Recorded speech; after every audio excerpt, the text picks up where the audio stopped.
If your ASUS ROG Strix GT35 gaming desktop keeps crashing with a blue screen, this guide is for you.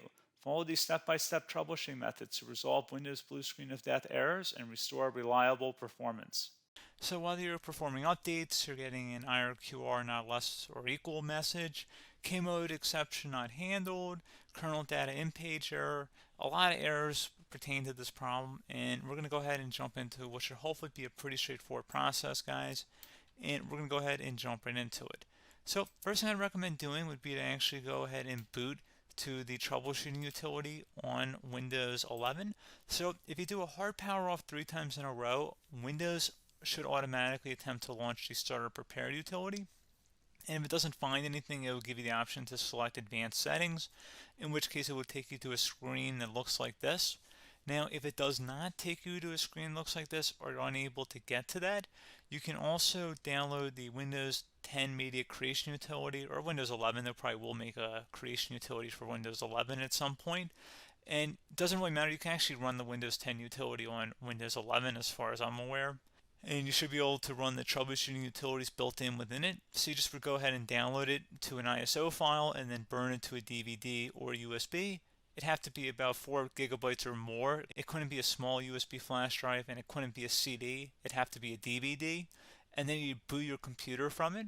So depending on the computer manufacturer, you'd have to tap a different key on your keyboard in order to launch that menu, in order to select what boot drive you want to go off of. So it could be anything between the escape key, F2, F8, F12, for example, and those are the function keys on the top of your keyboard.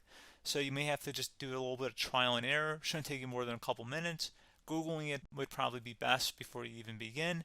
But anyway, we're ready to go ahead and jump right into it. So we're on the choose an option page. So these will look very similar whether you're booting from it directly within Windows itself, or if you're plugged in a USB flash drive with the media creation utility installed and you selected the recovery option. So when you are setting up your Windows 11 installation or Windows 10, depending on the drive you're using, there should be an option to repair your computer in the bottom left corner of the dialog window, one of the first screens that comes up. You go ahead and select that, and then it would take you to a troubleshooting screen like you see here. And you want to go ahead and select troubleshoot, reset your PC, or see advanced options. And then there are going to be a whole bunch of options in here that we're going to explore in today's video. The first one, we're going to actually go underneath advanced options and then select startup repair, fix problems that keep Windows from loading. So go ahead and select that first.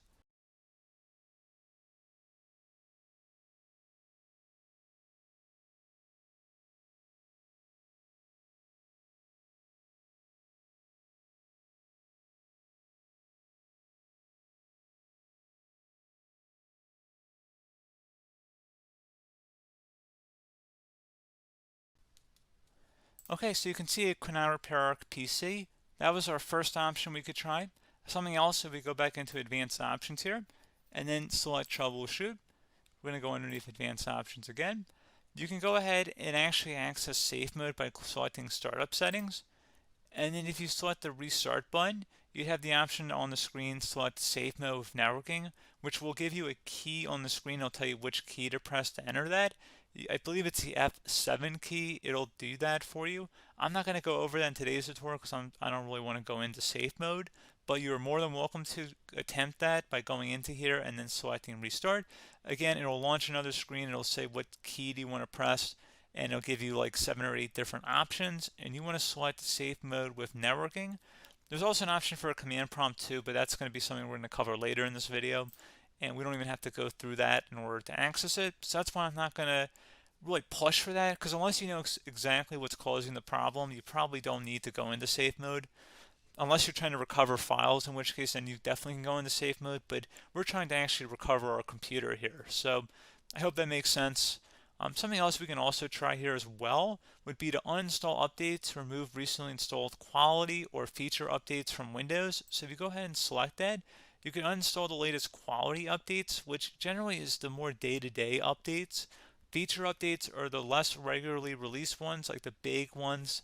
I would equate it to service packs in like Windows 7 and Windows Vista and Windows XP. So larger updates that occur once or twice a year at most. And the quality updates are more just a regular update. So probably obviously depend. It'll take longer if you're going to try and uninstall the latest feature update versus quality update, and maybe you don't need to go back that far. So just giving you guys a couple of pointers with that. Something else you can also look at here, and we're going to jump into the command prompt in a little bit, but you can select System Restore, which will use a restore point recorded on your PC to restore Windows. And this is something I would highly recommend here, guys. So select Next. Assuming you have a restore point saved on your computer, you go ahead and select the most recently created one, and you'll select Next, and then you'll select the drive. You shouldn't actually have to select the drive. You can scan for affected programs, but we're going to keep it all default here, and then we're going to select Finish. So once started, System Restore cannot be interrupted. Do you want to continue? I think we're going to select yes. I don't think we have anything better to do on our computer right now, so just give it a moment here to initialize. It will take a couple minutes to run, obviously depending on how large your hard drive is and how much is saved on the System Restore point. So just give it a couple minutes here.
Okay, so you can see System Restore completed successfully. The system has been restored. Your documents have not been affected. Click the Restart button to restart your computer. Go ahead and select Restart.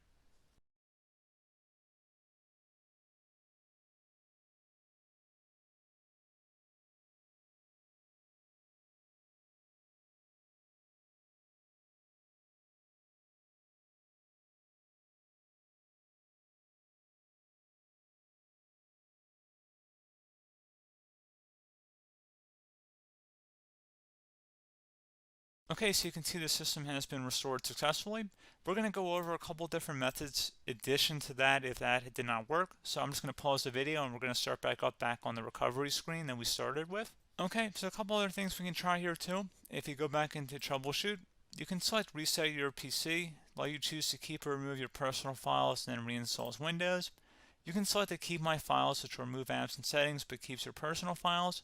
You can also select remove everything, which will remove all of your personal files, apps, and settings.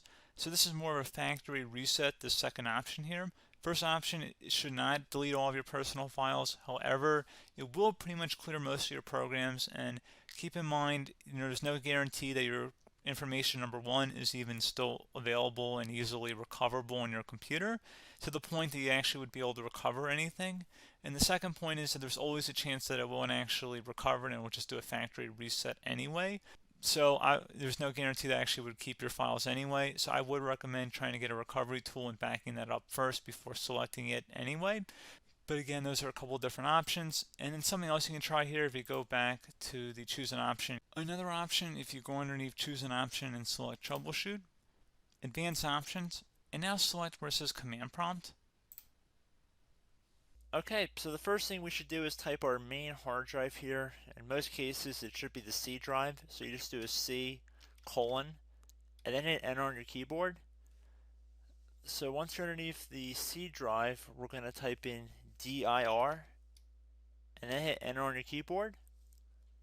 It should have program files, users, and Windows all in there. That's how you know you're in the right directory.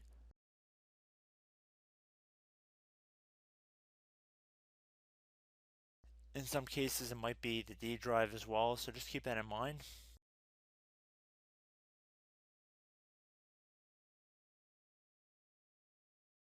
Next thing we're going to do is type in cd space / Windows / system 32 /config, and then you're going to hit enter on your keyboard.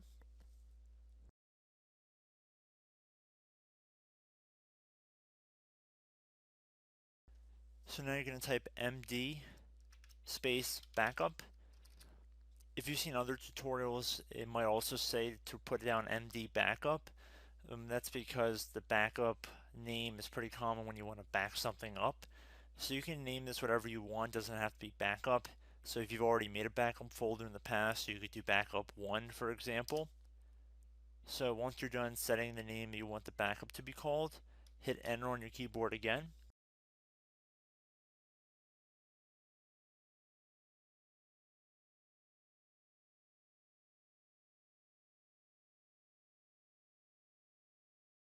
At this point, you want to type copy, C-O-P-Y, space. Then you want to do the star symbol above the 8 key. Then do a period or a dot, whatever you want to call it. Then another star sign, and then another space, and then type backup. And then hit enter on your keyboard.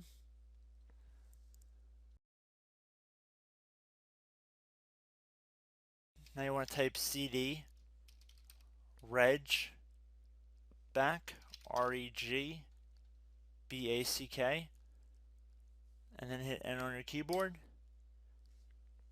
So now that we are under the reg back, so now you want to type dir again, and then hit enter.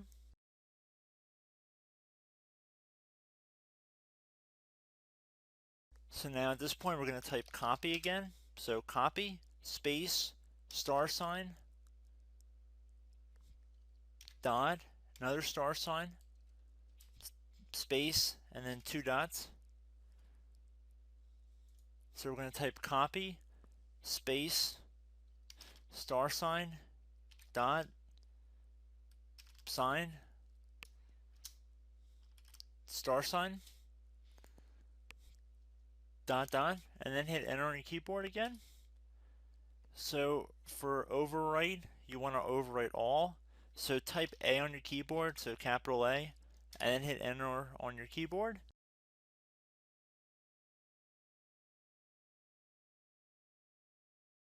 So at this point, you should be good to go. You can close out of the command prompt window, and if you accidentally continue to Windows 10, you should be all set. So I hope one of these 3 or 4 different methods we went through in this tutorial helped you guys out. Again, I'm not sure if you guys heard me earlier, but try to go back into your safe mode if possible and uninstall any programs you know might be conflicting with the Windows startup if you can get into safe mode. So just keep that in mind. Something very simple like that could be blocking up everything. So again, I hope this tutorial helped you guys out, and I will catch you in the next tutorial. Goodbye.